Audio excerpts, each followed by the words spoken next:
নামাজ পড়ার সময় মনোযোগ নষ্ট হয়ে গেলে কি করা উচিত?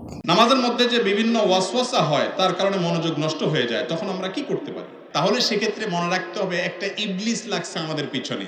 সেই ইবলিসের নামও নবী সাল্লাল্লাহু আলাইহি ওয়াসাল্লাম বলে দিয়েছেন হাদিসে, তার নাম হলো খিনজাব।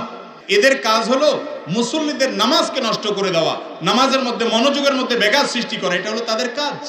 তো এরকম যদি তারা ডিস্টার্ব করে, আপনার কাজ কি নবী সাল্লাল্লাহু আলাইহি ওয়াসাল্লাম শিক্ষা দিয়েছেন, বাম দিকে 3 বার থুতু ফেলবেন এবং আল্লাহর কাছ থেকে পানা চাইবেন তার জন্য।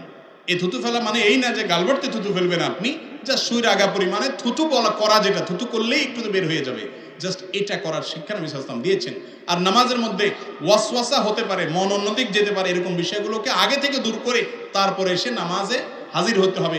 নামাজের বাইরেও আল্লাহর কাছে আশ্রয় চাইতে হবে। আল্লাহ, ওই খিনজাব শয়তান থেকে আপনার কাছে আমি আশ্রয় চাই, পানা চাই। দোয়া করতে হবে নামাজের আগে, নামাজের পরে, বিভিন্ন সময় বিভিন্নভাবে।